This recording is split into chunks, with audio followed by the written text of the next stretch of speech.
Paloma Celis Carvajal, curadora de Latinoamérica de la New York Public Library.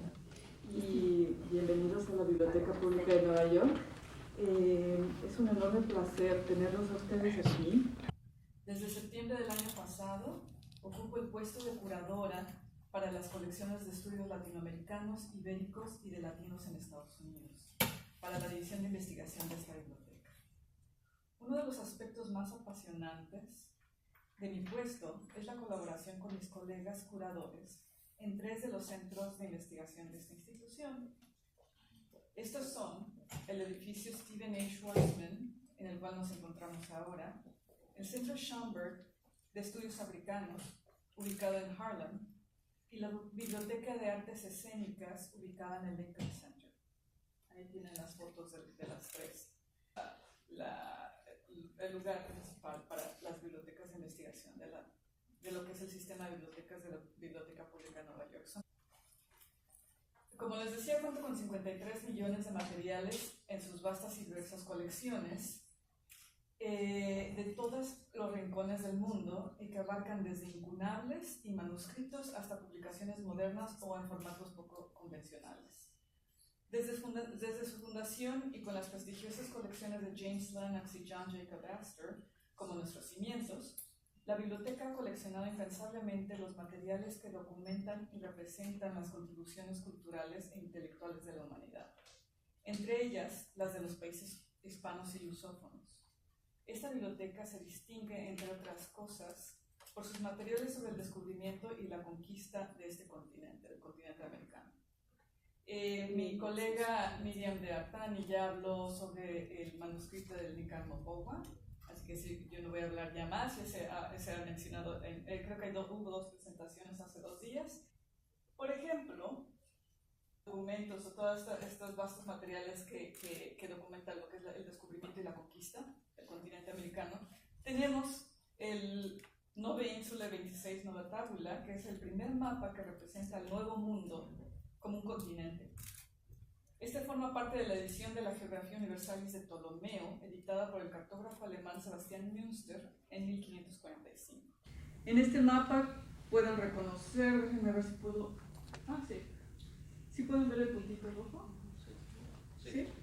Pueden reconocer ya hay los nombres de varias de las islas caribeñas. Dominica, y mi puntito, aquí está Dominica, Cuba, y también tienen las banderas del Reino de Castilla y León y de Portugal.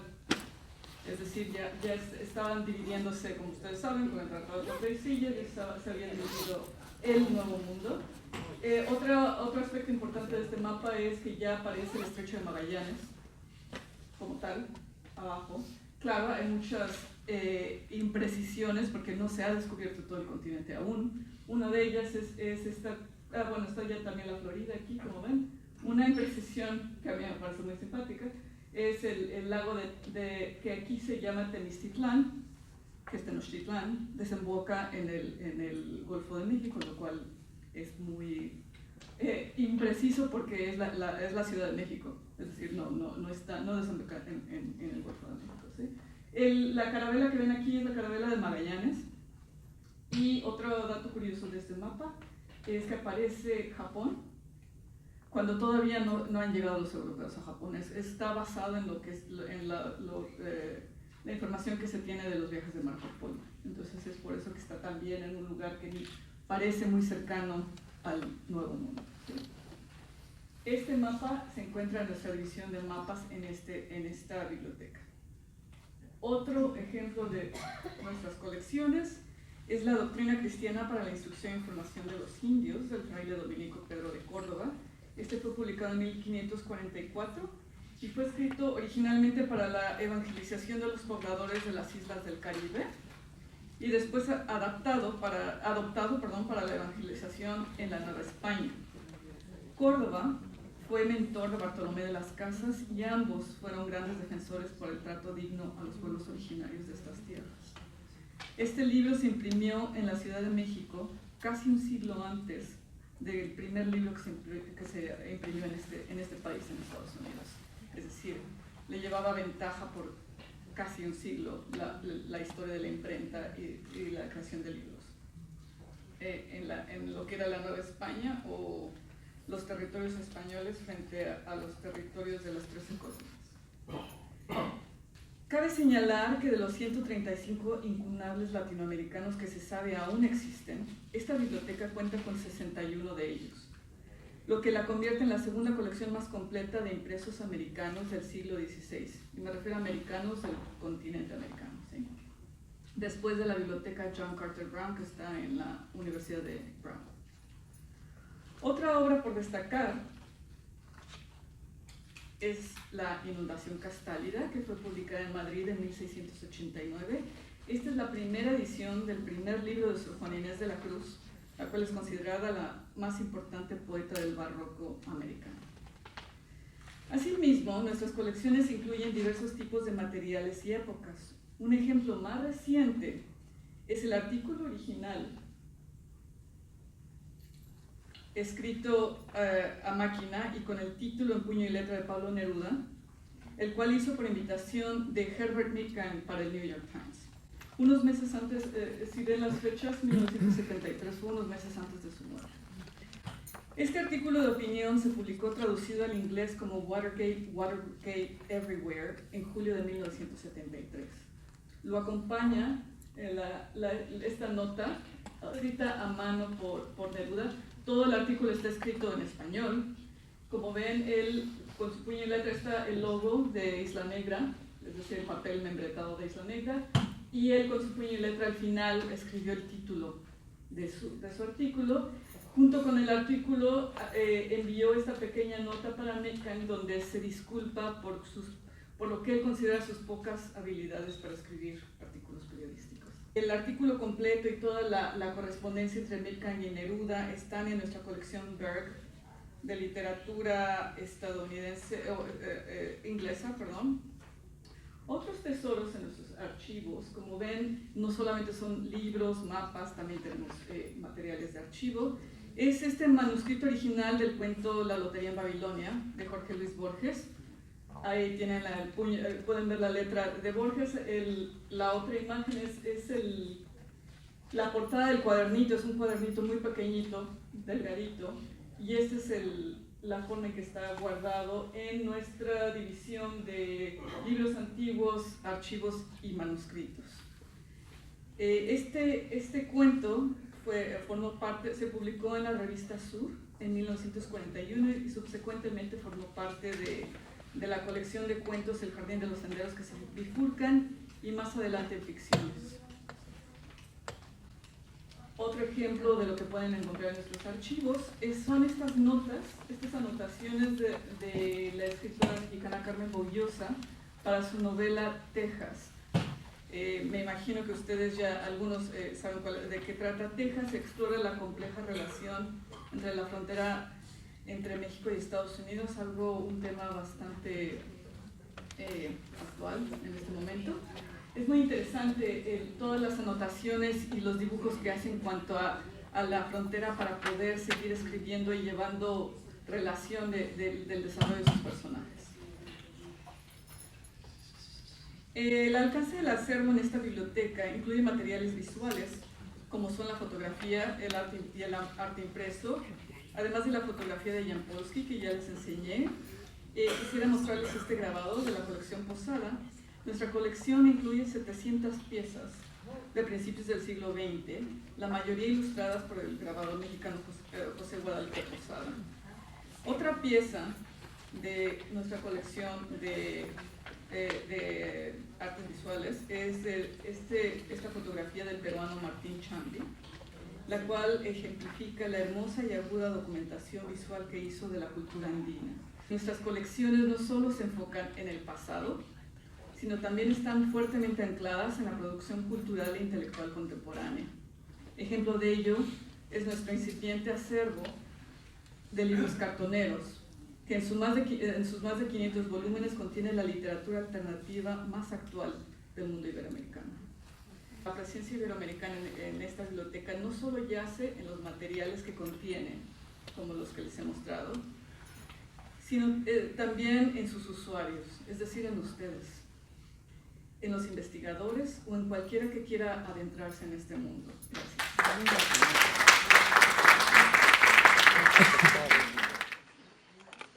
Bueno, hay algo muy importante que quiero mencionar.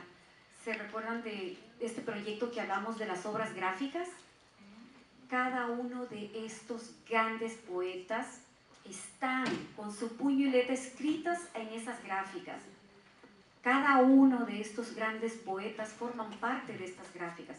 Cuando dijimos que este es un gran proyecto que empezó desde el 2015 al día de hoy, es un proyecto muy largo, pero hemos conseguido que los mejores poetas de Latinoamérica estén en este proyecto. Gracias a cada uno de vosotros. Nuestro siguiente invitado es Marielis Casarian. Ella es vicepresidenta del noreste de Sigma del Tapí, de National Portrait Honor Society. Es directora del programa de graduado de la Universidad de San John. Marielis. Bueno, primero quisiera dar las gracias a Miriam de Arteni, porque gracias a ella estamos en esta biblioteca. Y para mí una biblioteca, como para todo el mundo, pero esta biblioteca para mí me recuerda los días, las horas, los meses, los años en que estuve estudiando aquí día tras día, haciendo mi tesis doctoral sobre Gabriela Mistral. También quiero dar las gracias a Mónica, porque gracias a ella, bueno, gracias a todos los organizadores y coordinadores, estamos aquí. Pero también estando aquí, siempre he dicho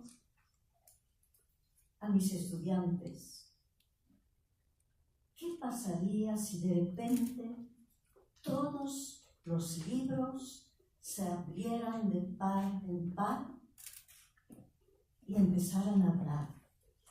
¿Cuál sería nuestra reacción? Eso en realidad es impresionante.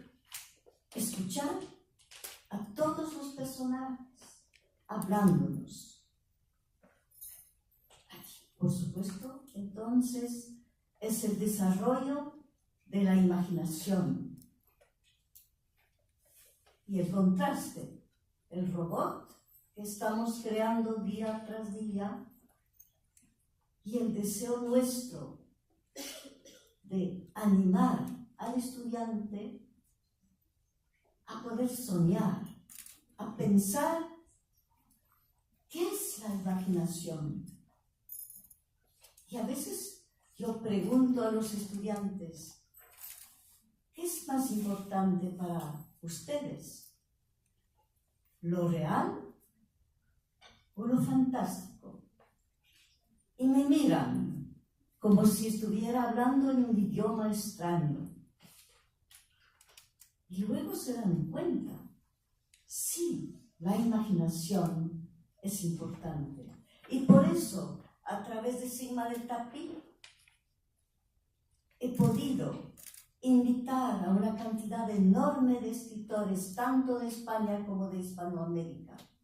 Invitarlos, entrevistarlos, pero lo más importante era que ellos fueran capaces de acercarse a los estudiantes y hacerles preguntas. ¿Qué es lo que quieres hacer en el futuro? La importancia de escribir, la importancia de sentir. Y es verdad, Sigma del Tapí para mí, a través de St. John's, mi universidad, ha podido llevar a la universidad, a los estudiantes, ese diálogo, monólogo, pero con escritores como Camilo José Cela, como Alberti, como Carmen Conde, como Elena Poniatowska, como José Donoso, y yo tengo una lista tan enorme de escritores que han venido a hablar, a charlar con el estudiante. Crear es lo que estamos intentando todos hacer, crear. Y hablando de Sigma del Tapí, desgraciadamente, mi colega Marc del Mastro no ha podido estarnos con nosotros porque acaban de nombrarlo Associate Provost de su propia universidad. Pero él nos habla precisamente de lo que pasó hace 100 años, soñar. Había una joven, Ruth Barnes, joven estudiante, pero que soñaba. No era solamente estudiar, no era solamente aprender, sino soñar. Y lo que quiso crear fue un espacio personal, privado, y ese espacio personal ahora se llama Sigma del Tapí. En noviembre de 1919 empezó ese sueño, con un grupito mínimo de estudiantes, creando el nombre de Sigma del Tapí, de la Sociedad del Prado. Ahora tenemos muchos capítulos, más de 600, exactamente 620, a través de los Estados Unidos. Y esos capítulos, cada uno está llamando al estudiante, que sea hispano o que no sea hispano, que aprecie, que admire lo que es precisamente ser hispano, que admire la cultura. Hablar más de un idioma es una forma de riqueza. Hablar un idioma es maravilloso, pero nos limita.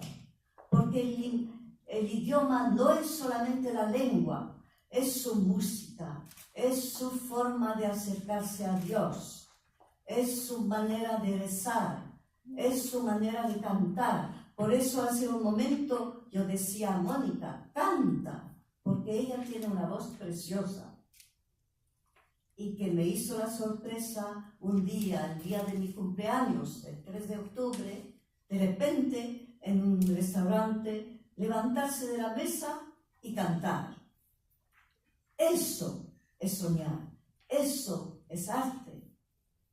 Comunicar con el otro, expresarse a través de la música, a través de la pintura, a través de la palabra, con el pincel o con el bolígrafo, con la pluma. Expresarse. Eso es lo que estamos haciendo a través de Sigma del Tapí, a través del maestro y del estudiante, que es comunicar, porque enseñar es una forma de amistad, sacar del estudiante, de cada estudiante, su propio talento. Y eso es lo que, por lo menos, he intentado hacer a través de los años. Y yo creo que tengo un buen ejemplo. Mónica ha sido mi estudiante, ha sido nuestra asistente y ahora es capaz de hacer un programa tal como este a través y con el apoyo de mucha gente. Así que muchísimas gracias y que no se vayan nunca a olvidar de Sigma del Tapí. Gracias. Rosalía Arteaga, nuestra gran poeta ecuatoriana. Gracias. De verdad que me gusta esa presentación, poeta. Yo les había dado este libro, Rosa Carmín. Me habría gustado tener otro, uno que se llama, que tiene que ver un poco con la magia, ¿no? Con la magia de las palabras. El libro se llama Conjuros, pero no tengo un ejemplar aquí, sino me habría gustado jugar con ustedes con algunas palabras que a mí me encantan y que hice poesía. Pero este libro dedicado a las mujeres, yo quiero, como los míos no son tan largos los poemas, quiero dedicarles 3. Uno en homenaje a Paloma, no sé si anda todavía por aquí, pero quería dedicarle el poema que escribí sobre Sor Juana Inés de la Cruz. Yo creo que estos son poemas históricos porque primero hago el análisis del personaje y luego compongo el poema. Luego quiero leer un poema dedicado a una mujer muy poco conocida en el Ecuador. Tal vez saben de ella más en Francia, a pesar de que se ha cometido una injusticia terrible. Es doña Mercedes Andrade, la mujer de Paul Rivet. Por supuesto, Pascal sabe quién es Paul Rivet y todos quienes hemos ido a París y conocemos el Museo del Hombre sabemos que lo creó y que vivió arriba con doña Mercedes. Pero como ella era una mujer casada y él se la raptó, el hombre más ilustre de Francia se raptó una ecuatoriana con consentimiento de ella. Cuando llegó a Francia pensaron que era una salvaje. No hay un solo retrato de la señora, de la mujer de Paul Rivet en el Museo del Hombre. Ojalá algún día se repare esa injusticia, porque consideraban que no podía el hombre más ilustre de Francia enamorarse de una mujer andina. Y el último poema dedicado a las valdivianas, aquellas mujeres que construyeron la historia del Ecuador y que nadie habla de ellas. Entonces, vamos con Yo la peor del mundo. Dedicó a Sor Juana Inés de la Cruz, que nació en San Miguel de Neplanta, en México, el 12 de noviembre de 1651, muere en México DF el 17 de abril de 1695. Escritora, religiosa, erudita, interesada en la ciencia, goza del mecenazgo de la virreina. Yo, la peor del mundo. Esta monja mexicana, preocupada por la ciencia, por las letras y poesía, aconseja a los virreyes, arzobispos y marqueses. Habla español y náhuatl, conoce griego y latín, escribe versos, comedias, redondillas y canciones y defiende a las mujeres. Su vida en convento y corte levantó las suspicacias. Monja sin claustro se hizo musa y doctora, y a un fénix, mujer altiva y genial. Polemiza y nada teme, feminista y siempre altiva, niña prodigio precoz, erudita, autodidacta, se defiende de hombres necios. Y bueno, aquí va la dedicada a doña Mercedes Andrade, la mujer de Paul Rivet. Mercedes Andrade Chiriboga nace en Cuenca en mayo de 1891, muere en la misma ciudad en 1973, se casa con Ignacio Ordóñez y Mata y luego se fuga con el científico francés Paul Rivet. Se llama el poema Hay amores ocultos. Hay cosas que se dicen apenas susurradas en las familias nobles de aquella ciudad, perdida entre montañas, sumida en los murmullos de algunos que comentan ciudad de ríos pares, de aguas cristalinas, de iglesias, de conventos. Ella salió de noche, vestida con las ropas de monja de clausura, montada en una mula, guiada por amor. Amor de un hombre sabio, el orgullo de Francia, el etnólogo grande, naturalista regio, del médico estudioso, del príncipe ilustrado. Ella estaba casada, él decidió raptarla y cruzar las montañas para llegar al valle, superando peligros, escándalos y más. El barco les conduce al viejo continente que ignora a la mujer de piel muy tersa y blanca, de cabellos tan rubios que equiparan al sol besando los trigales. Él es el celebrado, ella más bien discreta. Él funda allí el museo que alberga sus estudios. Ella lee y espera, se ríe y hasta borda. Ellos viven y pueblan el Palacio Chaillot. Allí tiene el museo bautizado del hombre por los estudios sabios, las comprobaciones doctas, las colecciones raras, los tapices magníficos, las fotos rimbombantes, las lanzas y las máscaras. Por más que hurgué y busqué en viaje hacia París, jamás pude encontrar en el palacio aquel, el que vivió Mercedes, ni tan siquiera la imagen de ellos dos. Ella volvió a su tierra, sintió que se debía ese retorno suave, sin estridencias, calmo, recogido, sin brillos, en solariega casa, a percibir tal vez los rumores del río que la curó una vez. Y finalmente, el poema dedicado a las antiguas valdivianas. Valdivia es una antigua cultura ecuatoriana.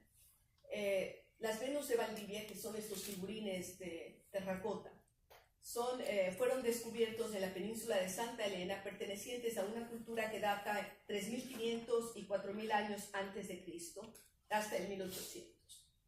Entonces, entre el maíz, la brisa y las espóndilos. El barro es muy pulido, mis manos se deslizan con temor de quebrar esas viejas efigies de mujeres que ejercen su mandato del vientre. Hace miles de años, 400 centurias, en las tierras de mangles a orillas del mar, cosecharon espóndilos, fabricaron collares, cultivaron maíz, emprendieron 1000 viajes. Conocieron las tierras de los viejos olmecas, por las costas extrañas asomaron chavín y también anamazónidas de jaguares, de monos, de serpientes bicéfalas. Construyeron las balsas y surcaron el mar, soportaron los vientos, tempestades oceánidas y crearon sus diosas, figurines de barro, figurines de piedra, estatuillas de barro con los pechos enormes, con los brazos muy juntos, con tocados gigantes, con collares y aros, con colores del sol. Comerciaron los pueblos con las rojizas valvas, de las conchas espóndilus, caracoles estrombus, acunando mazorcas de maíces dorados, calabazas, ajíes, el fragante maní. Descendientes directas de los novios dormidos, los amantes de Zumpa, enlazados eternos, valdivianas construyen arquetípicas casas de fogones ardientes y de vientos alados. Allá, en el Real Alto, 3 milenios antes de las guerras de Troya, 1000 años antes de que naciera Creta, otros tantos del reino primero del egipcio, convivieron matriarcas reflejadas en arte, regalaron sus dones cuajados de maíz, nebulosos orígenes, galaxia primigenia. Gracias.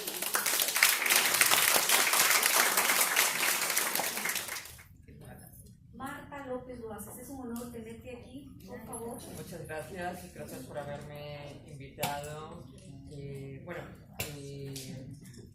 Voy a leer de la última libro de poesía que he sacado, que es una antología de toda mi obra, que se titula Y soñábamos con pájaros volando.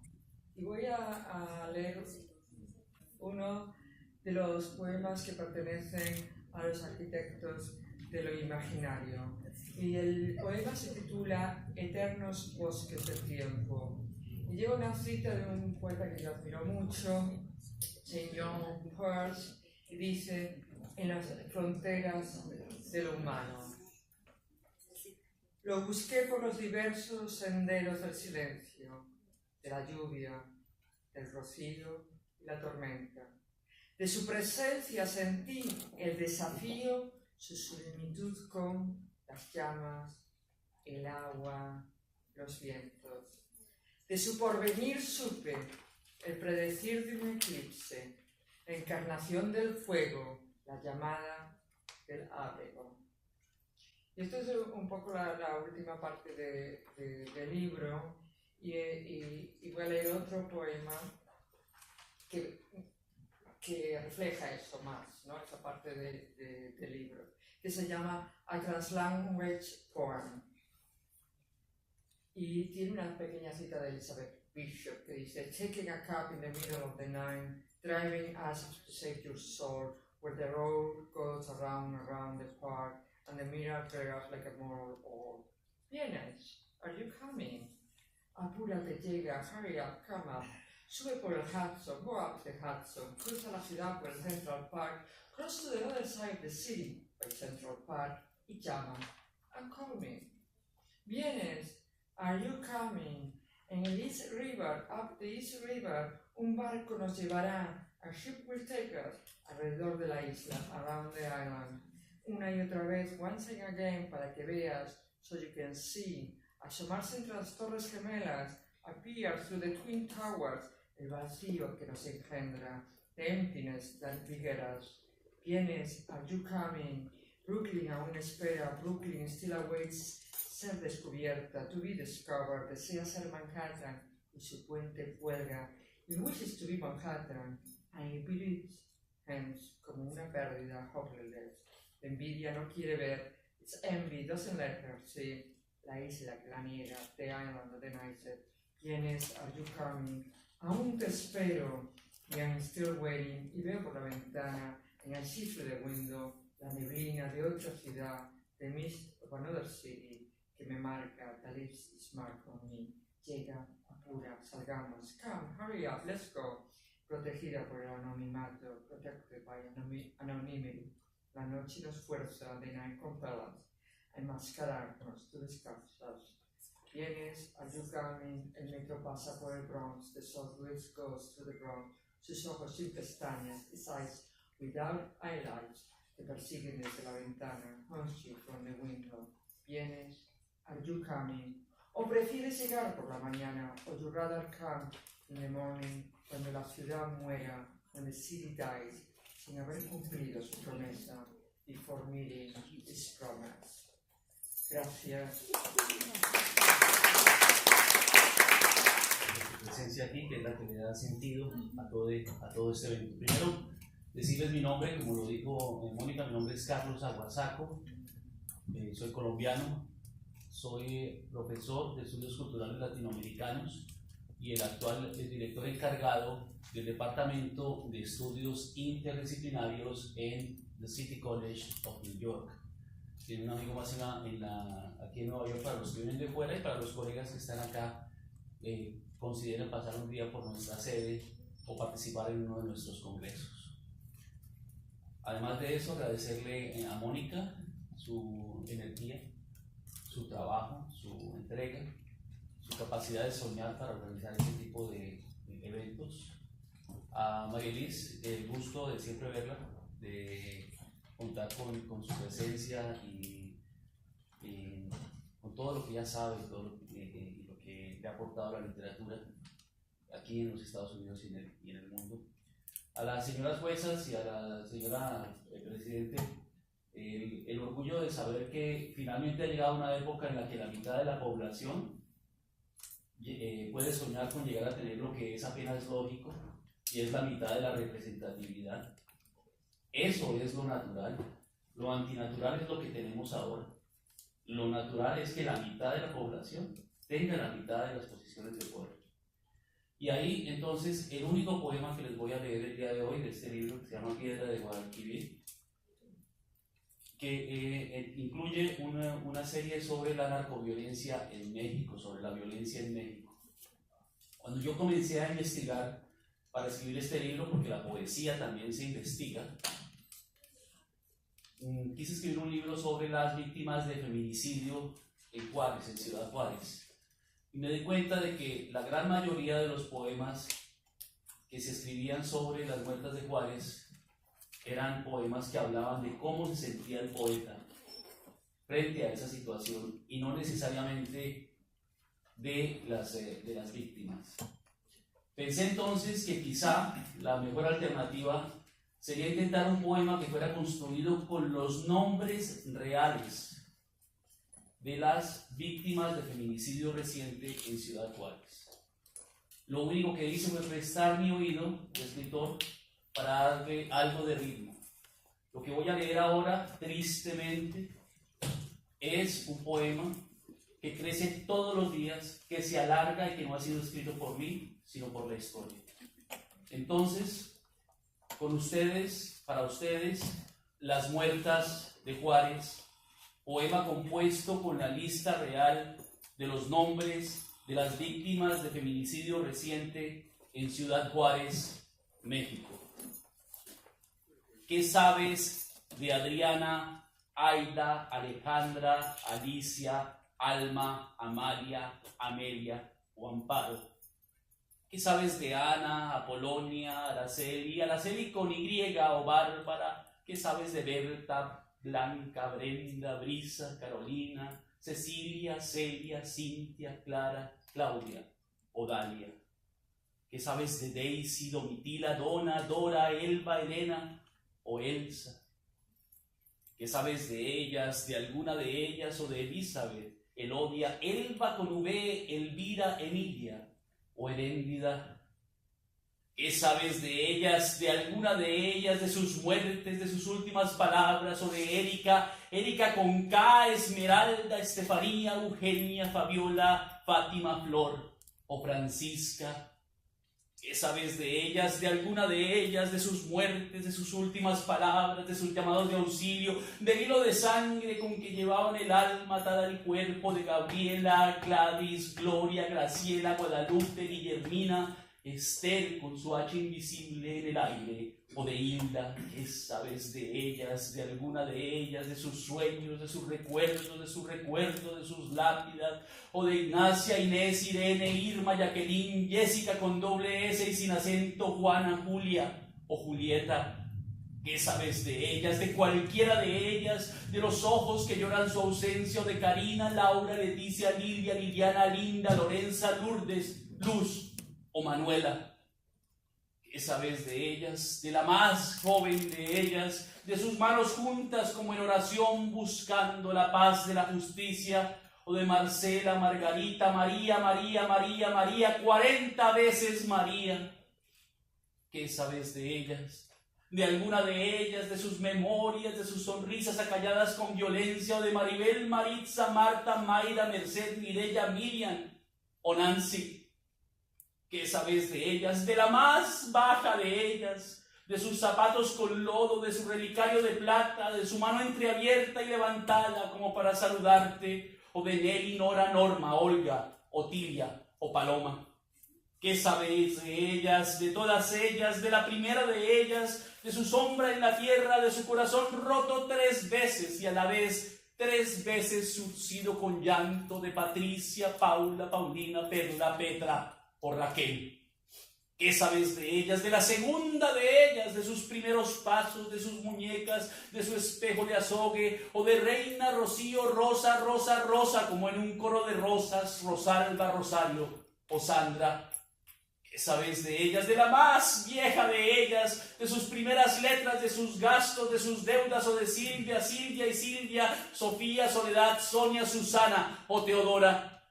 ¿Qué sabes de ellas, de la más alta de ellas, de sus tortillas, de sus tacos, de su mole, de sus chiles rellenos, o de Teresa, Teresita, Tomasa o Vanessa? ¿Qué sabes de ellas, de la más solitaria de ellas, de su talismán, de su tatuaje, de su marca de nacimiento, de la cicatriz de un parto, o de Verónica, Verónica la otra Verónica que no es Verónica, Victoria, Violeta, Virginia, Viridiana o Jessica? ¿Qué sabes de ellas, de la más alegre de ellas, de sus canciones, de sus polleras, de sus cumpleaños, del día de su santo, de sus mañanitas, o de Yolanda, Yolanda, Zenaida o Zulema? ¿Qué sabes de ellas? Dime, de todas ellas, de cualquiera de ellas, de sus dolientes, de sus amigos, de sus hermanos, de sus hijos, de su bautismo, de sus nombres, o de la mujer sin nombre que ha muerto más de 70 veces, de la mujer sin nombre que ay, Dios mío, sigue muriendo en Juárez sin que nadie haga o diga nada. Muchas gracias. Nuestro siguiente poeta, Alex Lima. Alex, por favor. Buenas tardes, soy Alex Lima, poeta ecuayorquino. No hispanounidense, sino ecuayorquino. El primer poema, que es como el poema bandera, se titula América.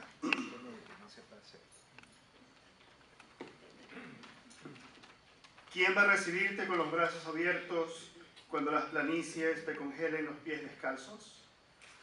América de día, América del sol, América. América Caribe, América Neutral, América, K. Merriam-Webster definition. 1. Either continent of the Western Hemisphere. 2. The Americas. The lands of the Western Hemisphere, including North, Central, and South America, and the West Indies. 3. United States of America. América de todos, América del mar, América de parcha y de maracuyá. América de donde, América de cal, América de plástico, América de hojaldre, América peruana, América ancestral, América de todos, América insular. Cuando yo digo América, me imagino un altar donde todos sus hijos se acercan a besarle los pies a la Pachamama, las manos a Yemayá, un altar cordillera de tótem y cataratas, de Iguazú con arcilla, del Niágara torrencial, nos vestimos de blanco para ir a ofrendar a la mar de arrecife, a la mar de coral, a la diosa amazónica y también al Quetzal. América de tarde, América detrás, América es mi patio, mi jardín y mi hogar. Todo cuadriculado de acuerdo a Google Maps. Mon pays, ce n'est pas un pays, c'est l'hiver.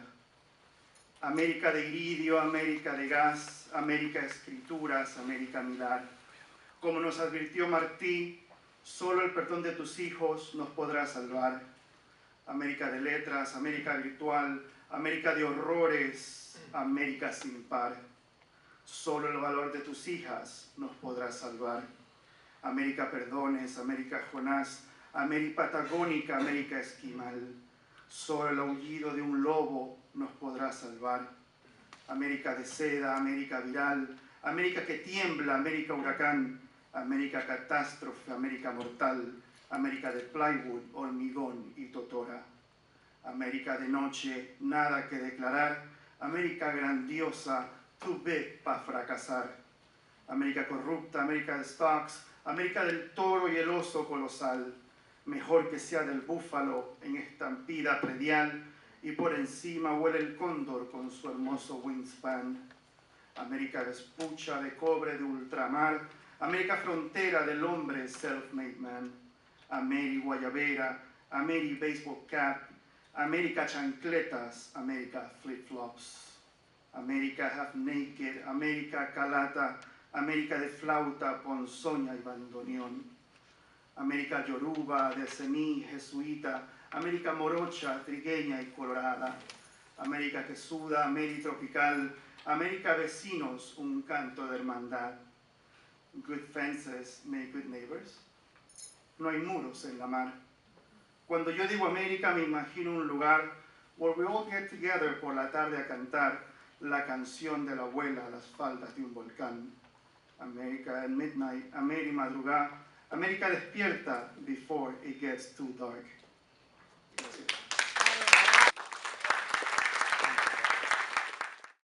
En las caderas de América. Muchos dicen que América es joven, ya que 6 siglos de historia nos han contado a día de hoy. Pero no es así. La bella América es bastante mayor. Si la miras detenidamente, desde un espacio más distante, sus formas femeninas siguen atrayendo a muchos, como una geografía deseosa de ser explorada. En el pasado, tuvo visitas ilustres. Los mismos dioses del Olimpo conocieron esta metrópoli, aunque no consta en la historia. Varios documentos perdidos en la antigua Grecia demuestran que las divinidades de niños se refugiaron en las Américas. Esto es real porque dejaron su huella y legado impregnado en el profundo carácter de aquellas tierras que tocaron. Como bien se sabe, Cronos devoraba a sus propios hijos. De ahí que Rea trató de ocultar a los niños, alejándose del depredador. Hay una leyenda inca que describe el encuentro de estos dos reinos. Las deidades griegas, para ser salvadas, se trasladaron a este Edén, refugio de inocentes. Es así que Éfeso fue enviado a California. Al rozar, aquella población quedó saturada con una temperatura ardiente. Desde entonces, el dios del fuego selló su encuentro con esa urbe, nutriendo de calor a sus pobladores y dotándolos de un aire artesanal en recuerdo de su antiguo territorio. Hades fue abandonado solo entre la frontera de México y los Estados Unidos, con un pie en cada lado, inundó de ese mismo carácter solitario, caprichoso y bordeando de resentimiento. Para él fue una diversión ser noble y cruel a la vez. Misteriosamente, por confuso que pareciera, desde niño empezó a explorar su juego solitario. No buscó el equilibrio. Situó su cuerpo entre la línea que divide estas dos naciones. Se entretuvo en seccionar el mundo entre el bien y el mal. Incluso cuenta la leyenda que cuando se cansó de recrearse a solas, raptó niñas, una práctica que gradualmente lo llevó a una adolescencia sumida en la orfandad. Así, llevó al cautiverio a la doncella Perséfone, hija de Zeus, y a mayor, ni su matrimonio a la fuerza logró calmar su depresión. Otro capítulo de la historia. Afrodita fue enviada a las islas del Caribe. Al reposar en estas tierras durante su pubertad, dejó impregnado en ellas su esencia. La semilla de la belleza y del amor germinó en sus costas. Desde entonces, una descendencia sensual, epicúrea, resplandece en sus orillas. Su divinidad no solo rozó a las mujeres, su herencia se expandió a los hombres y a la propia naturaleza. Esta deidad cubrió con su manto donde germina la indomable pasión por la vida. Sobre territorios que baña el mar Caribe, nace una vegetación exuberante producto del esperma de los titanes. Bien se sabe que en el fondo de la Atlántida sus herederos continúan extendiendo batallas. Esta historia de ídolos infantes que llegaron a este Olimpo perdurará porque su semilla quedó grabada en lo más íntimo de las entrañas de este reino, en el fuego ardiente del oeste y hacia el sur de las islas caribeñas, donde se ondula la cintura y las caderas de América.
Thank you.